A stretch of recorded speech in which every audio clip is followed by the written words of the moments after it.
Now that we've been introduced to the antiderivative, let's look at an application. In particular, we'll look at the application that involves an object, a projectile, being launched from the ground well, maybe not from the ground, but from an initial height and an initial velocity.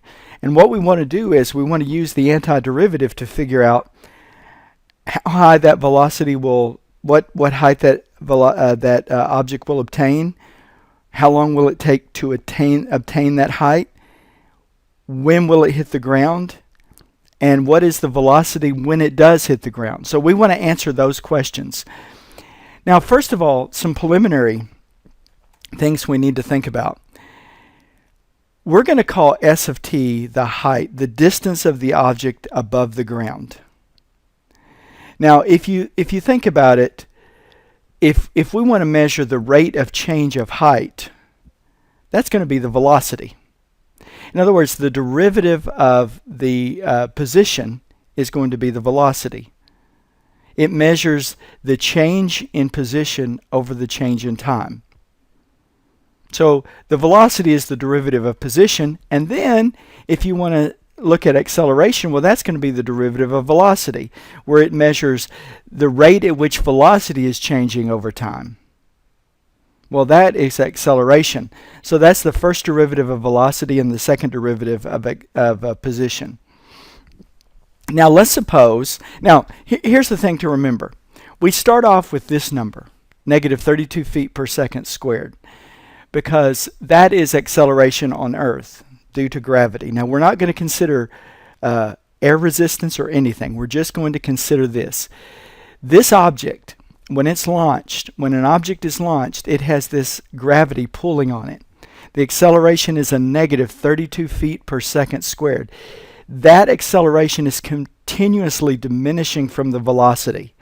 So if we launch from a particular velocity, acceleration is constantly pulling on that object, decreasing its velocity.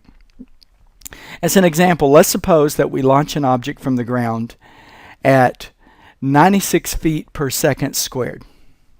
And I'll call that t sub 0. That's the initial velocity. Okay? Now, after 1 second, let's see where the object is. Well, it's traveling, let's see what the velocity is. The velocity is 64 feet per second. Now, look, what's happened here is I took the 96 and subtracted the 32 from it. That's where I got this 64. Because acceleration is decreasing the velocity at this rate, negative 32 feet per second. Every second it's doing that.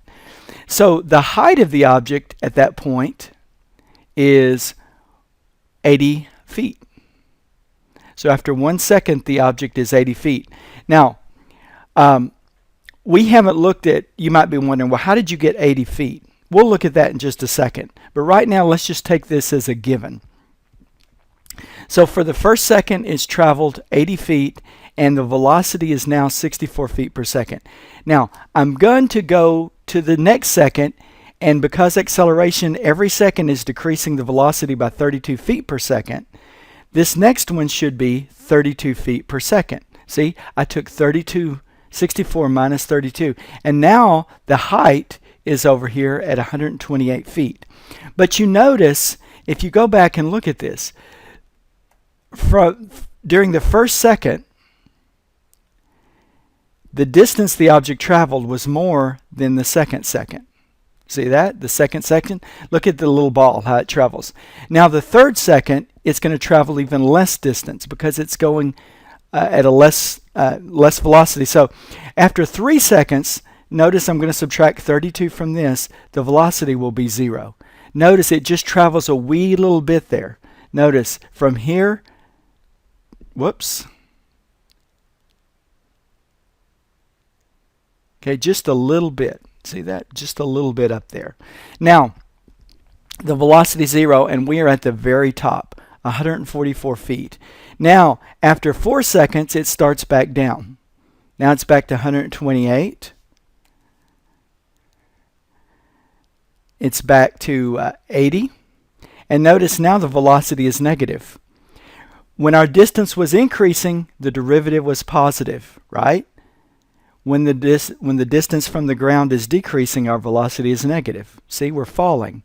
Negative 32, negative 64. Now I subtract another 32 from it and back down on the ground. And it looks like what happened was it took this thing 6 seconds to go from the ground to reach its maximum height and then be back down. Now this is a graph of the function. And this right here models the up and down movement of the ball. So now let's look at the calculus involved in that problem.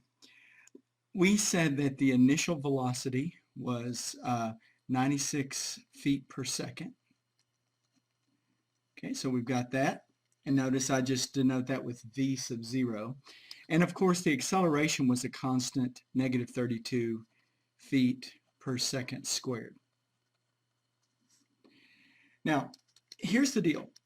The derivative of velocity is acceleration.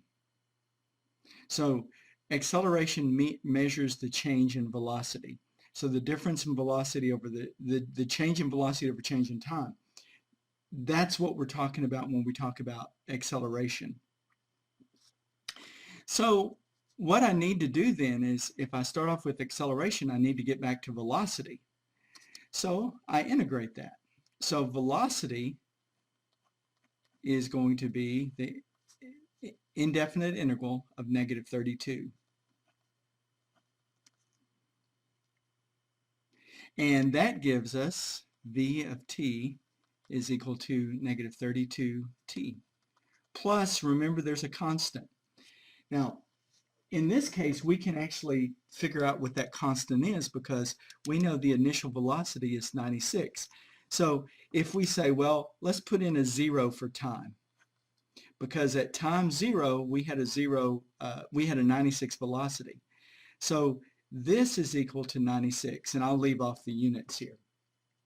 That means that 96, when we put in a v of 0 here, we get negative 32 times 0 plus c, and we see here that c is equal to 96. So now here's what we've got. We've got our velocity,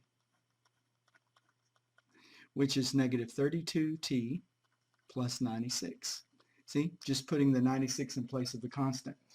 Now, this thing slows down as it gets further from the ground. And remember, we said that it reaches its maximum height after 3 seconds. Now, think back and remember, when we were finding high points on curves, what we would do is we would take the derivative and set it equal to 0 and get our critical numbers. Well, that's kind of what we're going to do here, because we've got the velocity, which is the derivative of the previous function. Well, the previous function was position, the height of the ball, the distance of the ball above the ground.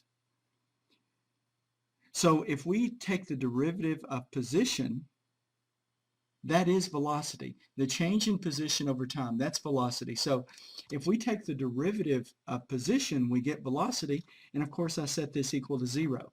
So I've got negative 32t plus 96 equals 0.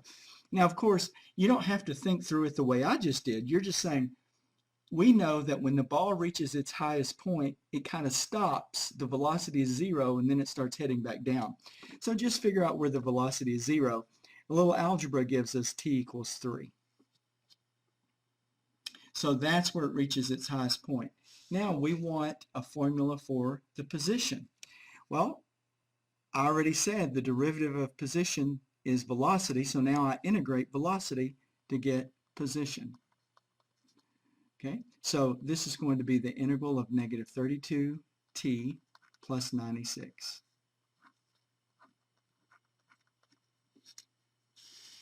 And when we go through this, using the power rule for integration, we get negative 16t squared plus 96t plus another constant. Now this time, the initial height, we launched this ball from the ground. So since we launched this ball from the ground, we know that s of 0 is equal to 0. So the constant is equal to 0. See? Because if we put a 0 in for t and a 0 over here for s of t, we just get c1 equals 0. So now here is our function for position of the ball. It's negative 16t squared plus 96t. And now, let's suppose we want to say, well, when is that ball going to hit the ground? Well, that ball is going to hit the ground whenever 16t squared plus 96t equals 0. And we can solve that, by one way we can do it is just by factoring.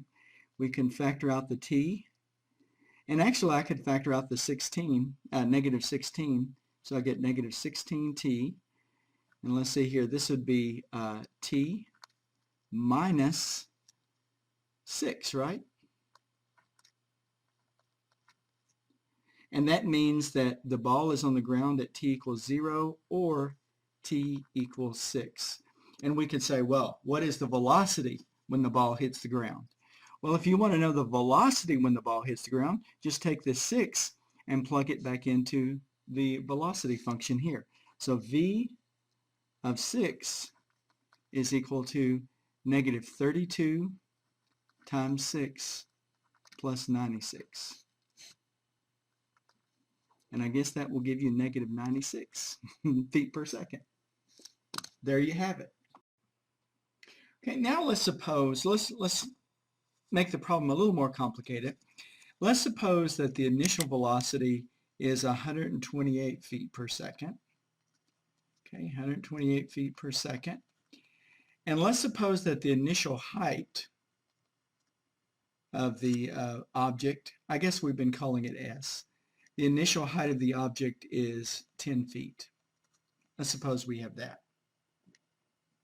Okay, so we still proceed the same way because our acceleration is still negative 32 feet per second squared. So here's what we do. We integrate this, and we get that the velocity is negative 32t plus a constant. Now, if you think about it, that constant is just going to be the initial velocity every time, because what we do is we put the initial velocity over here, a 0 in for t, and yeah, this constant is going to be the initial velocity. So what we have is we have v of t is equal to negative 32t plus 128. That is the formula for velocity.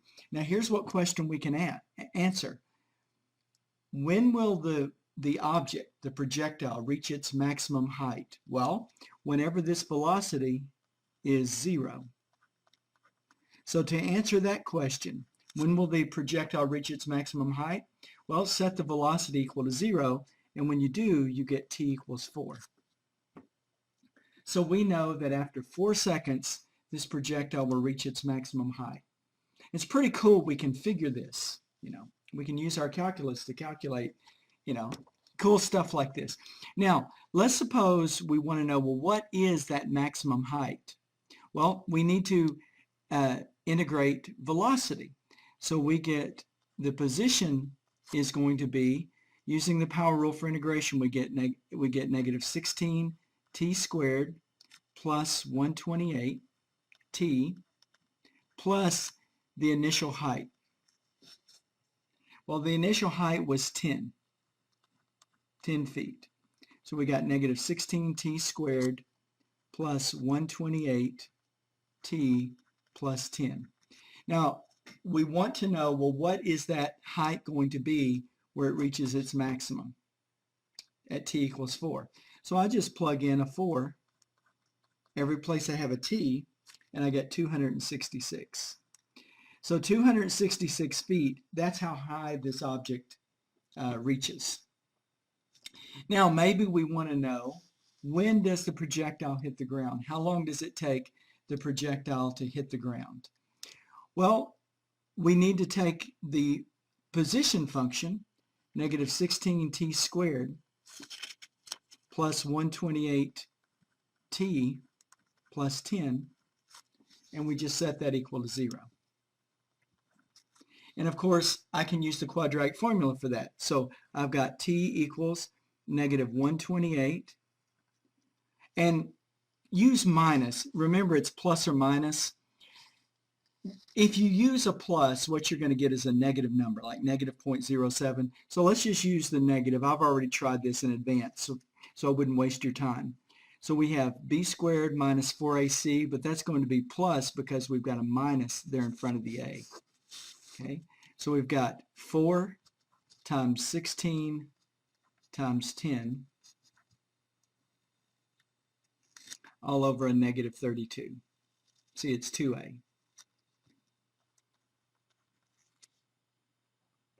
And when we work this out, we get t is equal to 8.077. That is how long it takes from the launch of the projectile until it hits the ground. Now, if you want the velocity at that point, in other words, what is the velocity of the object going to be when it hits the ground? Well, I just plug that in. And I get the velocity when it hits the ground.